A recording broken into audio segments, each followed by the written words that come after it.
Баткен атысы боюнча саат 12. Салам радиосунда жаңылыктар.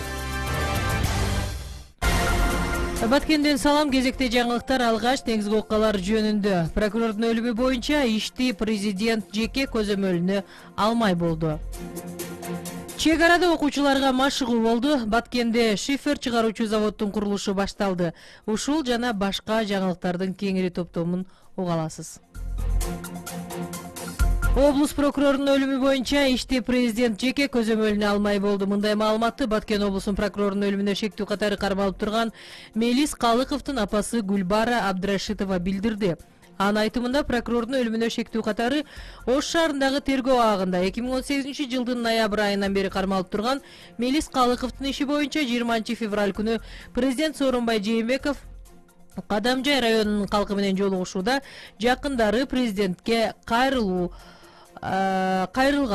Кайрылууда бул иш боюнча акыйкат тергөө жүрбөй, шектүүнү кармоо учурундагы мыйзам бузууну соттор адилет карабай жатканы, прокурорлордун чогуу аңоолоого чыккан тобунан бирөөсү да суракка алынып кармалбай жатканын айтып даттанышкан.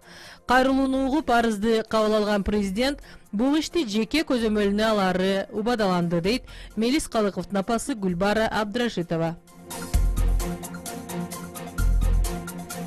Чек арада окуучуларга машыгуу болду. Баткен районунун Тажикстан менен чектеш Карабак айыл өкмөтүнүн Карабак айылындагы Ботон Арматов орто мектебинде жана Курсанали Турмаматов орто мектебинде машыгуу өткөрүлдү. Машыгууну өзгөчө кырдаалдар министрлигинин Баткен райондук бөлүмү Улуттук Кызыл Ай кому менен биргеликте чек арадагы кырсыктардын тобокелин азайтуу долбоорунун алкагында өткөрүлдү. Машыгуунун максаты бул чек ара тилкелеринде табигый кырсыктардын кесепеттерин тез арада биргеликте жоюу боюнча жергиликтүү элге жана айыл өкмөттүк жарандык коргонуу кызматтарына окутуп үйрөтүү болот. Баткенде шифер чыгаруучу заводдун курулушу башталды. Мындай маалыматты өкмөттүн Баткен облусундагы ыйгарым укуктуу өкүлүнүн кабарлашты. 21 февралда Кызыл Кыя шаарында түстүү шифер чыгаруучу өнөр жай ишканасынын курулушуна капсула ташталды. Заводду курууга кыргызстандык инвесторлор тарабынан 350 миллион сомдон ашуун инвестиция салынат. Ишкананы курууга 4 гектар жер узак мөөнөткө пайдаланууга берилген. Завод ушул жылдын экинчи жарым жылдыгына толугу менен пайдаланууга берилет. Ишке берилсе жылына 3 миллион даана шифер чыгаруу менен 120 жумушчу орун түзүлмөкчү. Облус жетекчилиги өндүрүлгөн продукцияны Баткен облусунун аймагына эле эмес, кошуна Тажикстан менен Өзбекстан аймагына да экспорттоо мүмкүнчүлүгү кеңири экенин билдирет.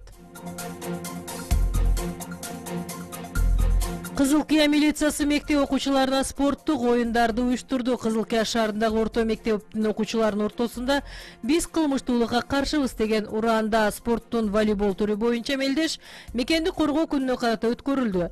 Бул оюнга 7-класста жогорку окуучулар катышып, балдар командасынан 10, кыздар командасынан 10 команда ойноп, оюн 2 күнгө созулду. Кызыл Кыя шаардык ички иштер бөлүмүнүн жетекчилигинин демилгеси менен уюштурулган оюнга биринчи орунга кыздар командасынан номер 10 Гайдар мектеби, балдар командасынан номер 7 Иметов орто мектебинин командалары жетишип, сыйлыктарга ээ болду. Бул тууралуу Баткен областык ички иштер башкармалыгынын басма сөз катчысы Дамира Юсупова билдирди.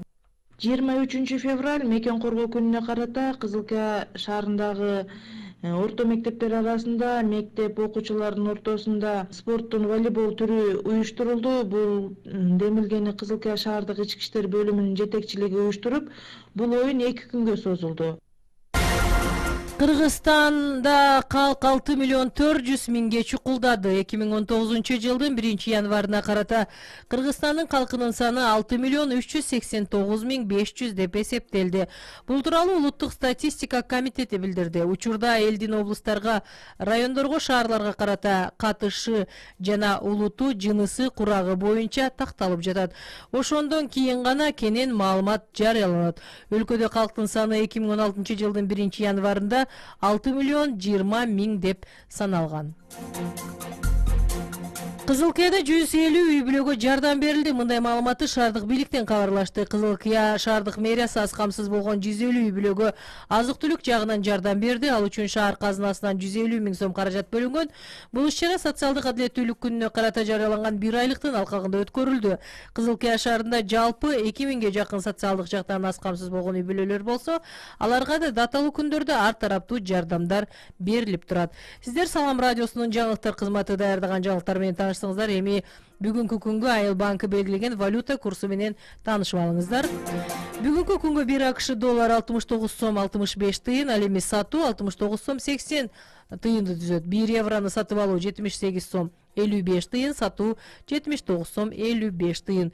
1 орус рубль 1 сом 0,59 тыйын, сатуу 1 сом 0,69 тыйын.